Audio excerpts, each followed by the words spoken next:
Thank you, Mr. Speaker and my colleagues, and I look forward to our deliberations on this matter soon. Thank you, Mr. Speaker.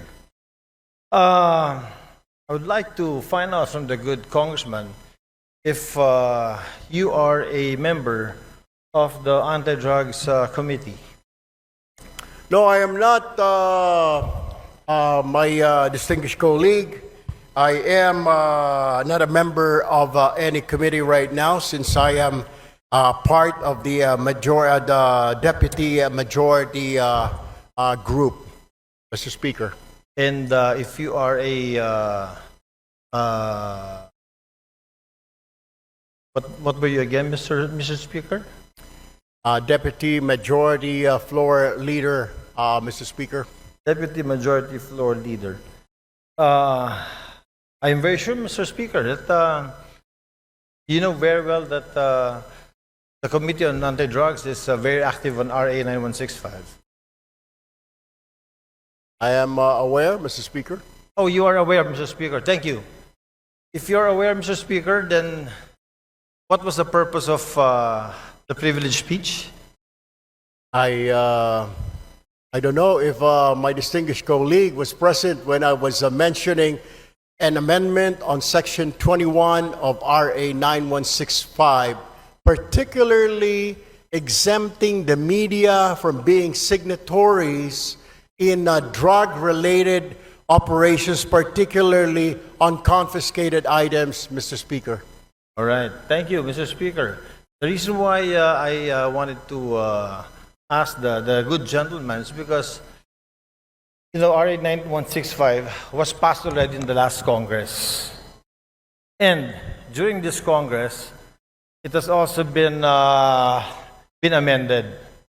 And in Section 21 of RA 9165, I don't know if the good gentleman is aware, the Deputy Majority Floor Leader is aware that Section 21 has been taken up. Can you repeat that, Mr. Speaker? Tagalogin ko po. Aware po ba tayo na yung Section 21 po, ito po ay tinitake up po dun sa amendments natin sa RA 9165 in the committee. Kaya nga po, Mr. Speaker, kailangan natin balikan at bilis-bilisan po ang problema po natin sa Kongreso. Kaya po tayo napupulaan ng mga kababayan natin. Napakarami natin mga batas na kailangang ayusin, subalit hindi po naaayos, kaya kailangan po natin bilis-bilisan. Kung ito po ay na-take up, sana po ay mabilisan pa para kaagad po ito ay ma-review at magawan po natin ng paraan dahil ito po ay kahilingan ng mga kasamahan po ng ating Fourth Estate, Mr. Speaker. Tama po. Napakaganda pong suggestion po niyan. Since kayo po ay malakas po sa Senado, baka pwede pong sila pong sabihan ninyo dahil wala po tayong counterpart sa Senado. Tapos na po tayo sa amendments natin. At yung pong privilege speech niyo kanina, pagtanggal po ng media, personalities, pag dumarating ang inventory time, pag mayroong bypass, wala na po sa provision.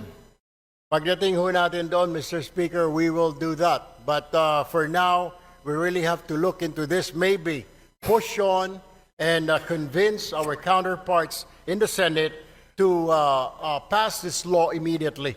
Matatagalan pa po tayo kasi dadaan pa po tayo ng eleksyon. Pag hinintay po natin na umabot kayo ng Senado, ay isang taon na naman po yun. Congratulations po at inamin nyo na talagang panalo na kayo sa Senado. I'm very happy that a colleague of ours will be in the Senate soon.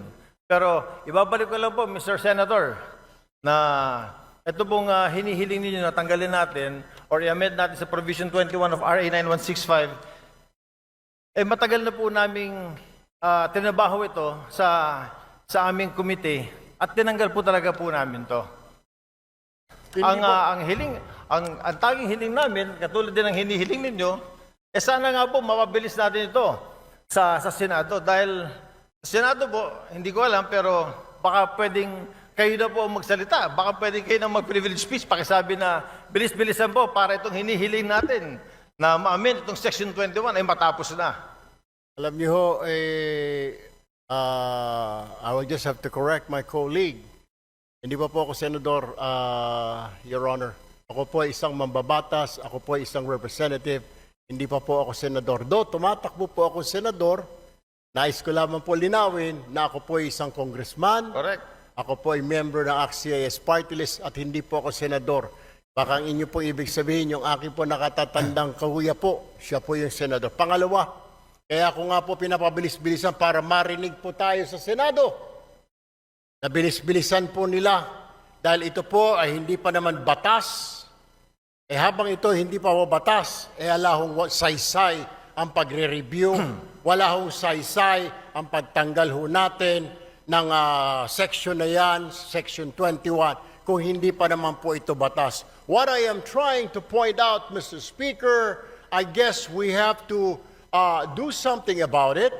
And para marinig ko, kaya ho tayo nagka-privilege speech para marinig po tayo sa Senado. Now, we are waiting for the decision, Mr. Speaker. If I can only do a privilege speech in the Senate, then I will do so.